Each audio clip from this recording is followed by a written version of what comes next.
Something a taser! Stop there! Get on the floor! January 12, 2023. 12:07 p.m. Bertram Road, Smethwick. A silver Ford Fiesta screeches to a halt outside City Computers. 4 shadows emerge. Black masks. Dead eyes. 2 double-barrel shotguns glint in the afternoon sun. 2 axes catch the light like medieval weapons. They move with terrifying precision. This isn't their first kill. The shop door explodes open. Glass shards fly like bullets. A man behind the counter looks up from his computer screen. His face goes white. Not from fear. From recognition. Because walking toward him with a loaded shotgun is his own nephew. The boy he helped raise. The family he trusted. About to pull the trigger and destroy everything. Welcome to Crime Scene Chronicles, where we dissect the UK's most shocking cases with forensic precision. I'm your host, and today we're investigating a family feud that turned Smethwick streets into a battlefield. If you're new here, hit that like, subscribe, and share button. We upload the UK's darkest true crime every week. Bertram Road, Smethwick. A normal Thursday lunchtime in January 2023. Shoppers browse the busy street. Workers grab quick lunches. Families push prams along the pavement. City Computers sits quietly among the other shops, a family-run business serving the local Pakistani community for over a decade. The owners, 2 brothers in their 40s, have built their reputation on trust, quality service, and deep community roots. In less than 5 minutes, this peaceful street will become a crime scene that shocks even hardened detectives. The Ford Fiesta isn't random. It's been circling these streets for 24 hours, sometimes 3-4 times in a single hour. The same car. The same 4 occupants. Watching. Learning. Planning with methodical obsession. They know exactly when the shop is busiest, the lunch hour rush when workers grab quick repairs. They know where every CCTV camera is positioned along the street. They've timed the police patrol routes. They know which direction offers the fastest escape route through Smethwick's maze of residential streets. This isn't impulsive violence born from sudden rage. This is military-level reconnaissance for a calculated family execution. Each pass of their car is another piece of intelligence gathered. Each observation brings them closer to the moment they'll destroy their own blood relatives. The door bursts open with explosive force that shakes the entire shop front. Wood splinters scatter like shrapnel. The reinforced glass doesn't just break, it cascades across the floor like deadly rain, each shard catching the afternoon light like tiny daggers. The first man through the door carries a double-barrel shotgun, its barrels freshly cleaned and loaded with devastating intent. His finger is already on the trigger, knuckle white with tension. Behind him, 3 more attackers flood into the small shop like a dark tide of violence. 2 more shotguns gleam with menacing precision. 2 axes catch the light, their edges honed sharp enough to split bone. Black masks hide their faces, but their movements reveal something far more terrifying than anonymity. They reveal cold, calculated purpose born from months of planning. They've rehearsed this moment in their minds countless times. Every step choreographed. Every target identified. Every second calculated for maximum destruction. The first victim stands behind the counter, frozen in disbelief that quickly transforms into terror. He's reaching for his mobile phone with trembling fingers when the shotgun blast tears through the air like thunder in a confined space. The sound is deafening, reverberating off the walls and computer equipment. Pellets rip into his arm with devastating force, each one carrying enough kinetic energy to shatter bone. Muscle tissue shreds like paper. Blood sprays in a crimson arc across computer screens, keyboards, and repair equipment. He collapses behind the counter, clutching his mangled limb, staring up through a haze of pain and shock at his attacker's eyes. Eyes that should show remorse. Eyes that should show recognition of the horror they've unleashed. Instead, he sees only cold determination, and worse, he recognizes those eyes. They belong to family. They belong to the nephew he helped raise from childhood, the boy who called him uncle with respect and love, now standing over him with a smoking shotgun. The second victim tries to run toward the back of the shop, desperate to escape the nightmare unfolding around him. His feet slip on the scattered glass and debris. The axe whistles through the air with deadly precision, wielded by hands that have practiced this exact motion. The blade catches him in the neck with surgical accuracy, splitting skin and muscle. The metal stops millimeters from his carotid artery, the difference between survival and death measured in fractions of inches that represent pure chance rather than mercy. He crashes to the floor among the broken glass and scattered computer parts, blood pooling beneath him in an expanding crimson lake, gasping for breath through a throat that barely functions. Two men in their 40s. Two pillars of their community who've built their reputation on honesty and hard work. Two brothers who've supported dozens of local families through their business. Both now fighting for their lives at the hands of their own family members, victims of an honor code that values reputation more than human life. The attack lasts less than 3 minutes. Systematic destruction. Computer equipment smashed. Windows shattered. Stock destroyed. Blood everywhere. Then, as suddenly as it began, it's over. The four attackers retreat to their Ford Fiesta. Engine roars. Tires screech.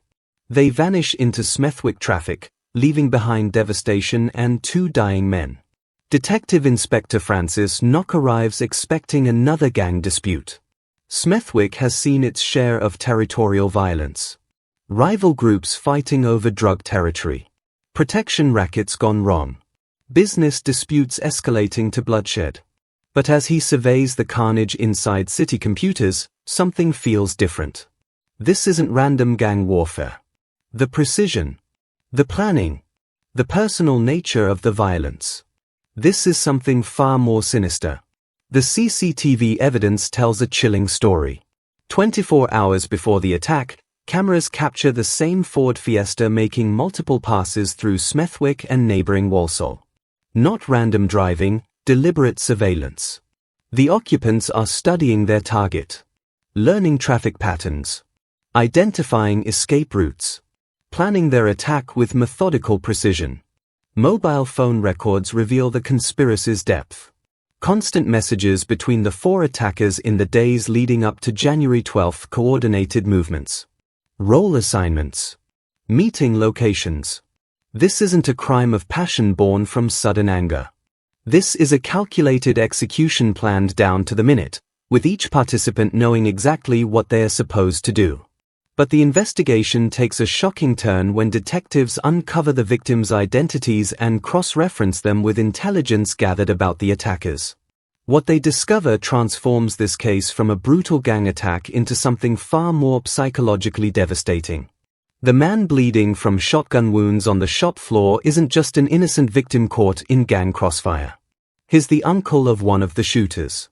Not a distant relative or someone connected by marriage. This is his brother's son, the nephew he helped raise from childhood.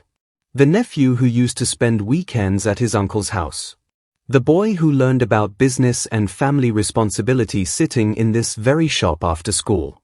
The young man who called him Chacha with genuine affection and respect. The family member he trusted enough to leave alone in the shop, who knew where the cash was kept, who understood the daily routines and security measures. That same person just tried to murder him in cold blood, using intimate family knowledge to plan the perfect attack. The psychological impact goes beyond the physical wounds. This isn't just attempted murder, it's the complete destruction of family trust that took decades to build. Every family gathering, every shared meal, every moment of guidance and support now feels like a lie. The uncle doesn't just have to recover from shotgun wounds, he has to rebuild his entire understanding of family loyalty and blood relationships.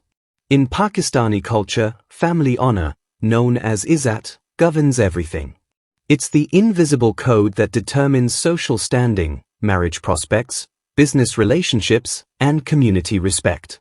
Families will sacrifice everything to protect their honor. They'll endure poverty, exile, even death rather than bring shame to the family name. But in Smethwick, this ancient code twisted into something deadly. Honor became worth killing for. The feud between these two family branches had been simmering for years, fed by perceived slights that grew into genuine hatred. It started small, business disputes over territory and customer loyalty. One branch of the family believed they deserved more respect in community dealings. The other felt their contributions were being minimized and overlooked. Territorial disagreements became personal attacks. Who controlled which streets for business? Who had the right to serve which customers? Who deserved recognition as the more successful, more honorable branch of the family tree? Social media transformed private family disputes into public spectacles that couldn't be ignored. Instagram posts that seemed innocent to outsiders carried coded insults that family members understood perfectly.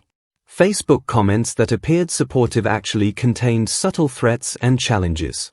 WhatsApp groups became battlegrounds where family members chose sides and escalated conflicts with each message.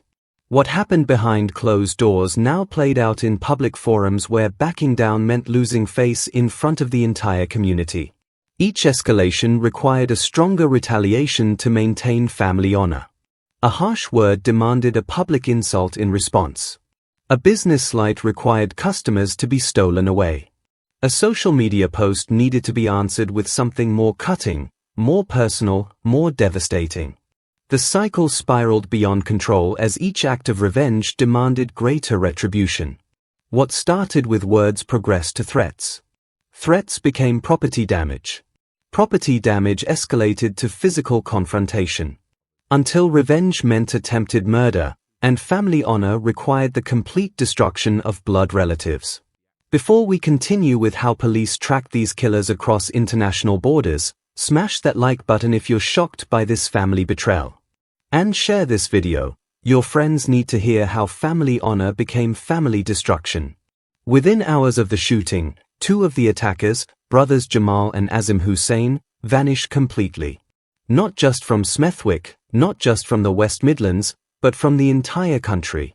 Their plan is simple: disappear permanently before police can build a case against them. Their mistake is thinking they can hide forever from a determined international manhunt. West Midlands police launch an unprecedented investigation. They contact Interpol within hours. International arrest warrants are issued. Pakistani authorities receive detailed suspect descriptions and photographs. Financial transactions are traced across multiple countries. Family connections are mapped and monitored. The brothers think they've escaped. Instead, they've trapped themselves in a web that spans 2 continents. For 15 months, 457 days, Jamal and Azim Hussein live as international fugitives. They can't use their real names. They can't contact family openly. They can't return to the life they knew. Every knock on the door could be police. Every stranger could be an undercover officer. Every phone call could be their last taste of freedom. But homesickness is a powerful force. Family pressure weighs heavily. The brothers' mother pleads with them to return. Wives and children need their fathers. The isolation becomes unbearable. Against all logic, against all survival instincts, they decide to come home to Britain. That decision seals their fate. April 2024. Manchester Airport. Azim Hussein steps off an international flight directly into police custody. Officers have been waiting. Handcuffs snap shut. His 15-month escape is over. May 2024. Jamal follows the same path. The same airport. The same outcome. Both brothers are now in custody, facing the mountain of evidence that's been building against them for over a year. Wolverhampton Crown Court, August 2024. The brothers sit in the dock facing charges that could destroy their lives. Conspiracy to commit grievous bodily harm. Firearms offences. Violent disorder. The evidence against them is overwhelming. CCTV footage showing their reconnaissance. Phone records proving their coordination. Witness statements identifying their voices. Forensic evidence linking them to the weapons. Their defense strategy crumbles under legal scrutiny. Claims of family honor don't justify attempted murder in British courts. Cultural traditions can't override criminal law.